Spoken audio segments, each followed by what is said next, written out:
아버지 아들 맞습니까? 2024년 10월 12일 토요일 서울 강남구 논현동 한 한식 뷔페 연회장 2층 어머니 칠순 잔치가 시작된 지 40분쯤 됐을 때였습니다. 연회장 출입문 옆 안내 테이블 위에 놓인 방명록 옆으로 낯선 남자 하나가 서 있었습니다.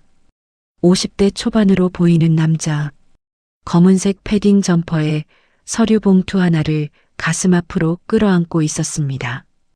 부의금 봉투를 든 게 아니었습니다. 축의금 봉투도 아니었습니다. A사 크기의 갈색 서류 봉투. 그 남자가 봉투에서 꺼내든 종이에는 이렇게 적혀 있었습니다. 검사기관명 한국유전자연구원. 검사일자 2024년 9월 26일. 검사 결론 생물학적 친자관계 일치. 확률 99.9998%.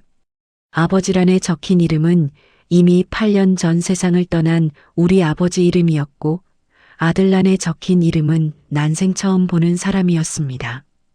연회장에 있던 46명의 하객 중 그 남자를 아는 사람은 단 한 명도 없었습니다. 어머니를 뺀다면요. 주인공이 자리에서 일어나 그 남자에게 다가갔을 때 손에 들려있던 종이컵이 아래로 떨어졌습니다. 식혜가 구두 위로 흘렀습니다. 주인공은 46명 앞에서 어머니 칠순 축하연 현수막 아래에서 DNA 검사 결과지를 들고 서 있는 남자와 눈이 마주쳤습니다. 남자는 말했습니다. 저 아버지 아들 맞습니까? 연회장이 조용해졌습니다. 어머니가 앉아있는 상석 쪽에서 숟가락이 바닥에 떨어지는 소리가 났습니다. 쇠가 타일에 부딪히는 그 작은 소리가 46명이 앉아있는 연회장 전체에 울렸습니다. 주인공은 37년간 외아들인 줄 알았습니다. 외아들로 살아왔습니다. 37년이라는 시간 전체가 흔들리기 시작한 건 이 순간부터였습니다. 아버지가 남긴 강남구 논현동 아파트 34평, 2024년 기준 시세 13억 원, 퇴직연금 잔액 1억 4천만 원, 어머니 명의의 예금 통장 3억 2천만 원. 이 숫자들이 갑자기 낯설어진 건 그 남자가 서류 봉투를 꺼내든 바로 그 순간이었습니다. 어머니는 아무 말도 하지 않았습니다. 숟가락을 줍지도 않았습니다. 그냥 앉아서 눈을 감았습니다. 그 표정을 보고 주인공은 알았습니다. 어머니가 놀라지 않았다는 걸. 처음 보는 표정이 아니라 오래 참아온 표정이라는 걸요. 주인공이 입을 열었습니다. 어머니, 이 사람 아세요? 어머니는 눈을 뜨지 않은 채 대답했습니다. 앉아라. 그 한마디가 이 사건의 시작이었습니다. 칠순 잔치는 그렇게 끝났고 진짜 이야기는 그때부터 시작됐습니다. 주인공은 올해 51살, 서울에서 중형 인테리어 업체를 운영하고 있었습니다. 직원 7명, 연 매출 8억 원 안팎. 겉으로 보면 넉넉한 중년이었습니다. 아버지가 2016년 폐암으로 세상을 떠났을 때 주인공은 43살이었습니다. 아버지의 장례를 주인공이 혼자 치렀습니다. 3일 동안 빈소 앞을 지켰고 장지까지 관을 직접 들었습니다. 상속도 혼자 처리했습니다. 어머니와 주인공 둘뿐이었으니까요.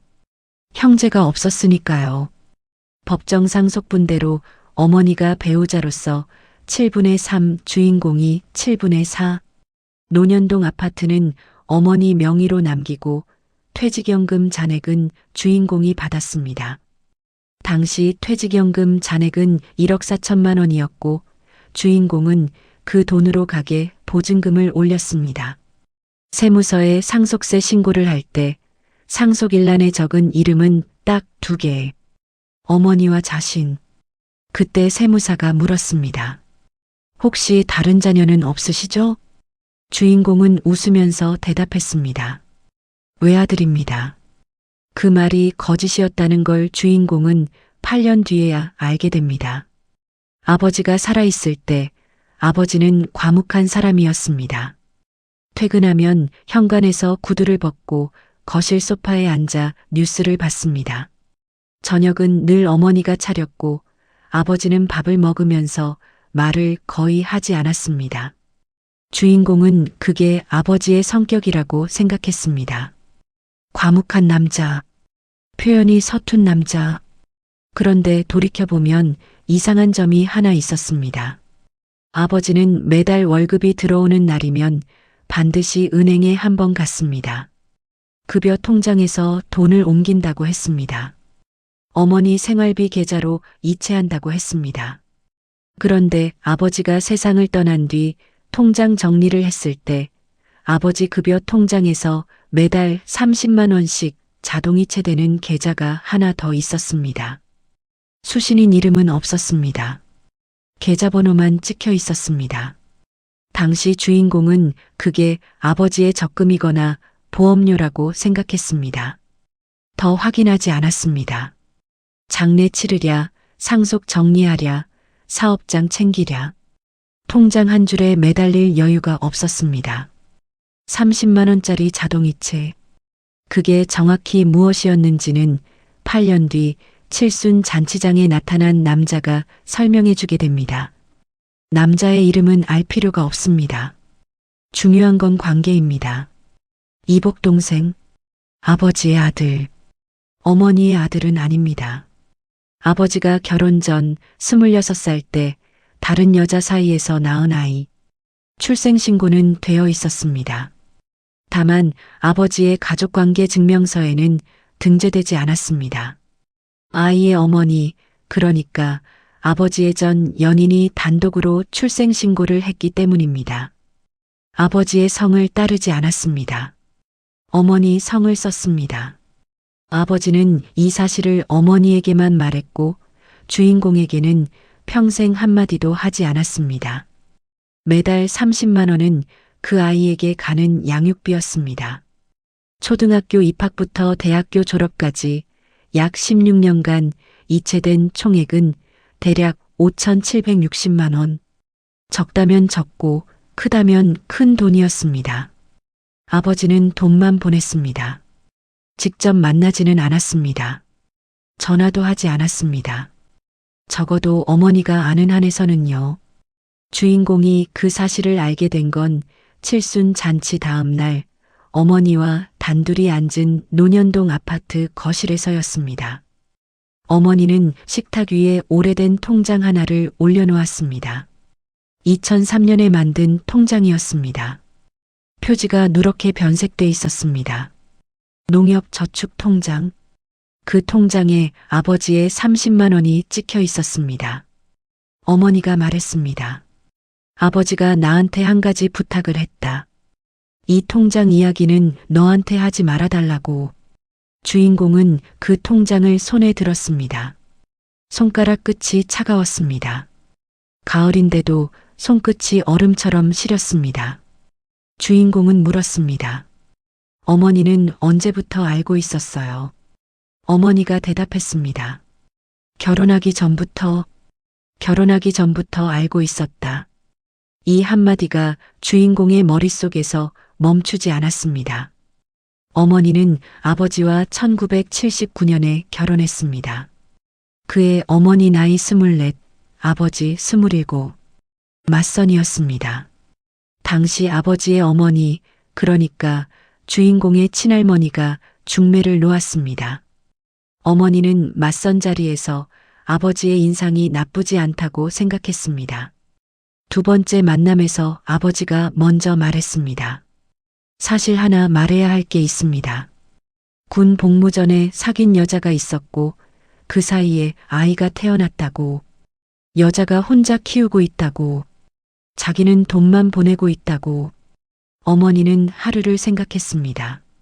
다음 날 외할머니에게 말했습니다. 외할머니는 짧게 대답했습니다. 가진 거 있는 사람이면 덮어. 어머니는 덮었습니다. 결혼했습니다. 그리고 50년 동안 그 이야기를 아무에게도 하지 않았습니다. 남편의 급여에서 30만 원이 빠져나가는 걸 매달 받습니다. 생활비가 빠듯할 때도 있었습니다. 주인공이 중학교 3학년 때 학원비를 올려달라고 했을 때 어머니가 한 달을 미룬 적이 있었습니다. 그 달에도 30만 원은 빠져나갔습니다. 어머니는 아무 말 하지 않았습니다. 주인공은 그때 어머니가 왜 학원비를 바로 못 줬는지 이해하지 못했습니다. 용돈이 줄어든 달도 있었습니다. 생일 선물이 작아진 해도 있었습니다. 전부 설명이 됐습니다. 칠순 잔치에 나타난 남자, 이복 동생은 올해 52살이었습니다. 주인공보다 한 살이 많았습니다. 주인공이 태어나기 전에 이미 세상에 있었던 사람이었습니다. 이복 동생은 충청남도 천안에서 자랐습니다. 어머니, 그러니까 그 남자의 친어머니는 천안에서 작은 세탁소를 운영했습니다. 이복 동생은 대학교를 가지 않았습니다.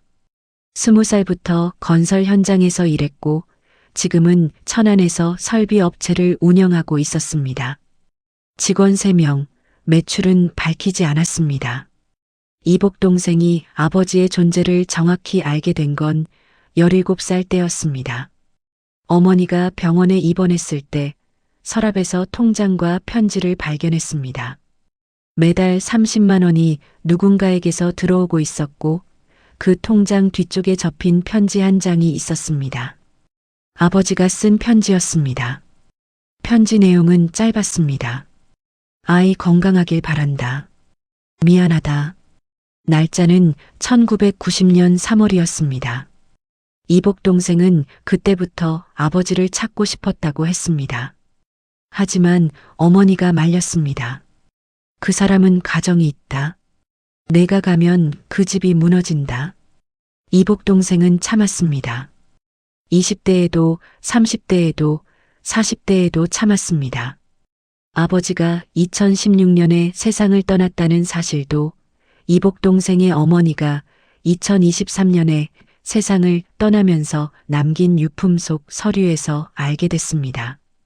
어머니의 유품 속에 아버지의 부고 기사 스크랩이 있었습니다. 어딘가에서 오려붙인 신문 조각. 그 옆에 메모가 있었습니다. 그이 먼저 갔다. 이복 동생은 어머니 장례를 치른 뒤 DNA 검사를 결심했습니다. 아버지 묘지에서 감정을 할 수는 없었으므로 아버지의 형, 그러니까 주인공의 큰아버지에게 연락했습니다. 큰아버지는 경기도 이천에 살고 있었고 이복 동생의 연락에 말없이 검사에 응했습니다. 큰아버지와 이복 동생의 유전자를 비교해 삼촌 마이너스 조카 관계가 확인됐고 이를 기반으로 아버지 마이너스 아들 친자 관계가 추정된 것이었습니다. 검사기관은 한국유전자연구원, KULAS 인정기관. 결과지 하단에는 검사관 서명과 기관 직인이 찍혀 있었습니다. 이복 동생이 칠순 잔치에 나타난 건 어머니를 만나기 위해서였습니다. 아버지가 이미 세상에 없으니까 남은 건 어머니뿐이니까. 이복 동생이 말했습니다. 재산 때문에 온 거 아닙니다. 얼굴 한번 보고 싶었습니다. 아버지가 어떤 사람이었는지 아버지 옆에 있던 분한테 듣고 싶었습니다. 주인공은 그 말을 들으면서 테이블 위에 놓인 DNA 결과지를 다시 봤습니다. 99.9998%. 숫자는 반박이 불가능했습니다. 감정으로 부정할 수 있는 영역이 아니었습니다. 문제는 그 다음이었습니다. 아버지가 남긴 논현동 아파트는 현재 어머니 명의, 시세 13억 원. 만약 이복 동생이 법적으로 아버지의 자녀로 인정된다면 8년 전의 상속은 다시 열려야 할 수도 있었습니다. 상속 회복 청구. 기간은 상속 침해를 안 날로부터 3년, 상속 개시일로부터 10년. 아버지가 세상을 떠난 지 8년. 아직 10년이 되지 않았습니다. 이 숫자가 주인공의 가슴을 눌렀습니다. 주인공의 아내가 옆에서 말했습니다. 변호사한테 먼저 전화해. 주인공은 전화기를 들지 못했습니다. 전화기를 드는 순간 이건 사건이 되니까요. 사건이 되면 어머니가 증인석에 서게 되니까요. 어머니와 다시 마주 앉은 건 칠순 잔치 사흘 뒤 화요일 오후 2시였습니다. 논현동 아파트 거실. 거실 창으로 오후 햇살이 들어왔고 어머니는 그 햇살을 등지고 앉아 있었습니다. 얼굴이 역광으로 어두웠습니다. 주인공은 맞은편에 앉아 어머니의 눈을 보려고 했지만 그림자 때문에 표정을 읽기 어려웠습니다. 어머니는 식탁 위에 물 한 잔을 놓고 말했습니다. 처음부터 다 얘기해 줄게. 어머니의 이야기는 이러했습니다. 아버지는 1976년 24대 여자를 만났습니다. 그 여자가 이복 동생의 어머니. 아버지가 군대에 있을 때 아이가 태어났습니다. 아버지는 제대 후 여자를 다시 만났지만 결혼하지 않았습니다. 이유는 아버지의 어머니, 친할머니의 반대였습니다. 친할머니는 그 여자의 집안이 마음에 들지 않았고 아버지에게 다른 혼처를 찾아주겠다고 했습니다. 아버지는 여자에게 양육비를 보내겠다고 약속했고 그 약속을 지켰습니다. 매달 30만 원. 처음에는 10만 원이었고 1990년대에 20만 원으로 올렸고 2003년부터 30만 원이 됐습니다. 아버지가 세상을 떠나기 전까지 한 달도 빠지지 않았습니다. 어머니는 이 사실을 결혼 전부터 알고 있었지만 결혼 후에는 단 한 번도 아버지에게 따지지 않았다고 했습니다. 따지면 뭐가 달라지니? 돈은 계속 나가고 아이는 이미 태어나 있는데. 어머니의 목소리는 담담했습니다. 울지 않았습니다. 50년 전 일을 오늘 아침 일처럼 또렷하게 기억하고 있었습니다. 날짜까지 정확했습니다. 주인공이 물었습니다. 그 사람 아버지 장례식 때 왔어요? 어머니가 대답했습니다. 안 왔다. 내가 막았다. 주인공이 다시 물었습니다. 어떻게요? 전화했다. 내가 직접 오지 말라고. 아들이 알면 안 된다고. 어머니는 이복 동생의 어머니와 연락을 하고 있었습니다. 전화번호를 알고 있었습니다. 아버지가 세상을 떠난 뒤에도 연락이 이어졌습니다. 1년에 2번 명절 즈음. 어머니는 그 여자에게 미안하다거나 고맙다는 말을 한 적은 없다고 했습니다. 다만 이렇게만 물었다고 합니다. 아이 잘 있나요? 그 여자도 짧게 대답했다고 합니다. 잘 있습니다. 주인공은 이 대목에서 자리를 떴습니다. 거실에서 현관으로 나가 구두를 신으려다 멈췄습니다. 현관 거울에 자기 얼굴이 비쳤습니다. 아버지를 닮은 이마, 아버지를 닮은 눈썹, 이복 동생도 아버지를 닮았을까? 주인공은 구두를 신지 않고 다시 거실로 돌아갔습니다. 어머니, 그 사람이 재산을 달라고 하면 어떡해요? 어머니가 대답했습니다. 그 사람은 그런 사람 아니다. 어머니가 어떻게 알아요? 50년 동안 봤으니까. 주인공은 반박하지 못했습니다. 50년이라는 시간 앞에서 논리가 먹히지 않았습니다. 하지만 주인공에게는 확인해야 할 게 있었습니다. 법적으로 이복 동생이 아버지의 자녀로 인정받을 수 있는가? 인정받는다면 상속분은 얼마인가? 지금 어머니 명의로 되어 있는 논현동 아파트가 흔들리는가? 주인공은 그 주 금요일에 변호사를 만났습니다. 서초동 법률사무소. 상담 비용 33만 원. 변호사는 서류를 검토한 뒤 이렇게 말했습니다. 이복 동생분이 아버지의 가족관계 증명서에 등재되어 있지 않다면 먼저 친생자관계 존재 확인 소송을 제기해야 합니다. 소송을 통해 법적으로 아버지의 자녀로 인정받은 후에야 상속 문제를 논할 수 있습니다. 주인공이 물었습니다. 그 소송 이길 수 있어요? 변호사가 대답했습니다. DNA 결과가 99.99% 이상이면 사실상 확정입니다. 다만 상대방이 소송을 제기해야 하고 제기한다 해도 절차에 1년 이상 걸릴 수 있습니다. 주인공은 상담이 끝난 뒤 사무실 복도에 서서 창밖을 봤습니다. 서초동 법원 사거리가 내려다 보였습니다. 신호등이 빨간불에서 초록불로 바뀌었습니다. 사람들이 건너갔습니다. 주인공은 움직이지 못했습니다. 법적으로 따지면 자기가 유리했습니다. 이복 동생이 소송을 걸어야 하고 시간이 걸리고 확정까지 불확실한 변수가 있으니까요. 하지만 주인공의 머릿속에 남아있는 건 법이 아니었습니다. 아버지 아들 맞습니까? 그 한마디였습니다. 자기도 아버지 아들이고 그 남자도 아버지 아들이라면 주인공은 사무실을 나와 지하 주차장에서 차 시동을 걸었습니다. 핸들을 잡은 손이 떨렸습니다. 칠순 잔치에서 식혜를 쏟았을 때와 같은 떨림이었습니다. 이복 동생에게 전화를 건 건 변호사 상담 이틀 뒤 일요일 오전 9시였습니다. 전화번호는 어머니에게 받았습니다. 어머니는 번호를 건네면서 한마디 했습니다. 화내지 마라. 주인공은 전화를 걸었습니다. 이복 동생이 2번 만에 받았습니다. 여보세요. 주인공은 이렇게 말했습니다. 한번 만나고 싶습니다. 만남 장소는 주인공이 정했습니다. 서울도 천안도 아닌 중간 지점. 경기도 평택시의 한 커피숍. 고속도로 나들목에서 5분 거리에 있는 프랜차이즈 카페. 일요일 오전 11시. 카페에 사람이 많지 않았습니다. 이복 동생은 먼저 와 있었습니다. 검은색 패딩은 벗어 의자에 걸어 놓았고 회색 니트를 입고 있었습니다.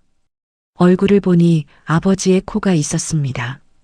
아버지 특유의 코뼈 라인. 주인공은 앉으면서 아메리카노를 시켰습니다. 이복 동생은 이미 밀크티를 마시고 있었습니다. 주인공이 먼저 말했습니다. 뭘 원하는 건지 솔직하게 말해주시면 좋겠습니다. 이복 동생이 컵을 내려놓았습니다. 아까도 말했지만 재산 때문에 온 게 아닙니다. 그럼 왜 칠순 잔치에 온 겁니까? 사람 많은 데서 DNA 결과지까지 들고. 이복 동생이 잠시 말이 없었습니다. 커피숍 스피커에서 재즈 피아노가 흘러나왔습니다. 약한 볼륨이었지만 침묵 사이에서 선명하게 들렸습니다. 이복 동생이 입을 열었습니다. 저는 어머니가 돌아가신 뒤에 아버지를 찾아야겠다고 결심했습니다. 아버지가 이미 돌아가신 줄도 그때 알았습니다. 저한테 남은 건 아버지를 기억하는 사람들 뿐이었습니다. 그래서 칠순 잔치에 갔습니다. 사람이 모여 있을 테니까. 아버지를 아는 사람이 있을 테니까. DNA 결과지는 제가 아무도 아닌 사람이 아니라는 증명이었습니다. 그게 없으면 저는 그냥 낯선 사람이지 않습니까? 주인공은 그 말에 대답하지 않았습니다. 대신 질문을 바꿨습니다. 아버지가 돈 보낸 거 알고 있었습니까? 17살 때 알았습니다. 그 뒤로 아버지한테 연락한 적 있습니까? 없습니다. 어머니가 하지 말라고 했으니까요. 어머니가 돌아가신 뒤에는 아버지 묘소를 찾아갔습니다. 경기도 양주에 있다는 걸 큰아버지한테 들었습니다. 큰아버지한테는 어떻게 연락한 겁니까? 어머니 유품에 연락처가 있었습니다. 우리 어머니가 정리해 놓은 수첩이 있었습니다. 거기에 아버지 이름, 큰아버지 이름, 전화번호가 적혀 있었습니다. 주인공은 아메리카노를 한 모금 마셨습니다. 커피가 미지근했습니다. 주문한 지 10분이 넘었으니까요. 주인공이 물었습니다. 묘소에서 뭐 하셨습니까? 잔디를 뽑았습니다. 가을이라 잡초가 좀 있었습니다. 묘비 닦고 절 한번 했습니다. 주인공의 눈이 잠깐 흔들렸습니다. 그 묘소를 주인공은 1년에 한 번, 추석에만 갑니다. 잔디를 뽑아본 적은 3번밖에 없었습니다. 이복 동생이 먼저 찾아가서 잔디를 뽑았다는 말이 법률 상담에서 들은 어떤 말보다 무거웠습니다. 주인공이 말했습니다. 상속 이야기는 안 하겠습니다. 제가 먼저 꺼낼 일이 아닌 것 같습니다. 이복 동생이 고개를 저었습니다. 저도 안 합니다. 둘 사이에 다시 침묵이 흘렀습니다. 카페 창밖으로 주차장이 보였습니다. 이복 동생의 차가 보였습니다. 흰색 포터 트럭. 적재함에 설비 공구가 실려 있었습니다. 주인공의 차 옆에 세워져 있었습니다. 주인공이 물었습니다. 아버지가 어떤 사람이었는지 알고 싶다고 했죠. 네. 과묵한 사람이었습니다. 말이 없었습니다. 밥 먹으면서도 말을 안 했습니다. 이복 동생이 웃었습니다. 처음 보는 웃음이었습니다. 저도 그렇습니다. 주인공은 그 웃음을 보고 알았습니다. 아버지의 웃음이었습니다. 입꼬리가 한쪽만 올라가는 웃음. 주인공도 그 웃음을 가지고 있었습니다. 거울을 볼 때마다 보는 웃음이었습니다. 같은 웃음이 다른 얼굴에 있었습니다. 어머니에게 다시 간 건 그날 저녁이었습니다. 논현동 아파트. 어머니는 거실 소파에 앉아 텔레비전을 보고 있었습니다. 뉴스가 아니라 트로트 프로그램이었습니다. 볼륨이 낮았습니다. 주인공이 들어오자 어머니가 텔레비전을 껐습니다. 만나고 왔니? 네. 어떤 사람이더냐? 주인공은 잠시 생각했습니다. 어떤 사람? 재산을 원하는 사람은 아니었습니다. 아버지를 원하는 사람이었습니다. 그런데 아버지는 이미 없었습니다. 남아있는 건 아버지의 아파트와 아버지의 아내와 아버지의 아들이었습니다. 주인공이 대답했습니다.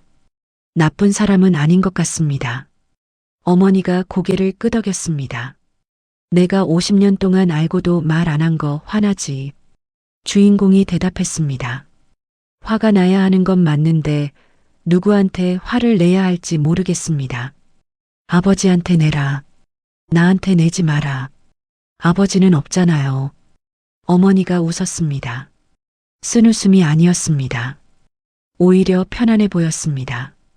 50년 동안 혼자 안고 있던 것을 내려놓은 사람의 표정이었습니다. 어머니가 말했습니다. 네 아버지가 나쁜 사람은 아니었다. 다만 겁이 많은 사람이었다. 진실을 말하는 게 무서웠던 사람이었다. 30만 원을 보내면서 자기 죄책감을 달래고 너한테 말 안 하면서 가정을 지켰다고 생각한 사람이었다. 그런데 그게 지키는 건 아니었지. 주인공은 아무 말 하지 않았습니다. 거실 시계가 밤 9시를 가리켰습니다. 어머니의 얼굴에 거실 등 불빛이 비쳤습니다. 칠순을 맞은 어머니의 얼굴. 주름이 깊었습니다. 그 주름 하나하나에 50년의 침묵이 접혀 있었습니다. 주인공은 어머니의 손을 잡았습니다. 어머니의 손은 말랐고 손등에 검버섯이 있었습니다. 주인공은 그 손을 잡고 이렇게 말했습니다. 어머니, 명절에 그 사람도 불러요.